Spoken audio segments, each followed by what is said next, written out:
YCP నేత మాజీ మంత్రి పేర్ని నానితో పాటు మరో 29 మందిపై చిలకలపూడి పోలీస్ స్టేషన్లో కేసు నమోదైంది. ఆర్పేట సీఐ యేసుబాబు విధుల్లో ఉన్నప్పుడు ఆయనపై దౌర్జన్యం, బెదిరింపులకు పాల్పడ్డారని ఆరోపణలు ఉన్నాయి.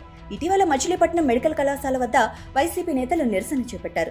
ఆ సమయంలో కళాశాలలో పరీక్షలు జరుగుతూ ఉండటంతో పోలీసులు నిరసనకు అనుమతి ఇవ్వలేదు. అయితే నాయకులు పట్టుబట్టి వాగ్వాదానికి దిగి లాఠీలు లాక్కున్నారు. ఈ ఘటనపై 400 మందిపై కేసులు నమోదు చేసి 41A నోటీసులు జారీ చేశారు. తర్వాత వైసీపీ నగర అధ్యక్షుడు మేకల సుబ్బన్న సామాజిక మాధ్యమాల్లో పోలీసులు హాజరు కావద్దు అంటూ పోస్టులు పెట్టడంతో ఆయన శుక్రవారం పోలీసులు అదుపులోకి తీసుకున్నారు. ఈ సమాచారం తెలిసిన వెంటనే పేర్ని నాని పెద్ద సంఖ్యలో కార్యకర్తలతో మచిలీపట్నం టౌన్ పోలీస్ స్టేషన్కు చేరుకుని ఆగ్రహం వ్యక్తం చేశారు. సీఐ యేసుబాబు గదిలోకి వెళ్లి పేర్ని నాని ఘర్షణకు దిగారు. ఆయనకు వేలు చూపిస్తూ మా వాళ్లను పట్టుకుంటావా అంటూ బెదిరింపులు చేసినట్లు పోలీసుల ఆరోపణ. వైసీపీ కార్యకర్తలు కూడా అక్కడ గందరగోళం సృష్టించారు.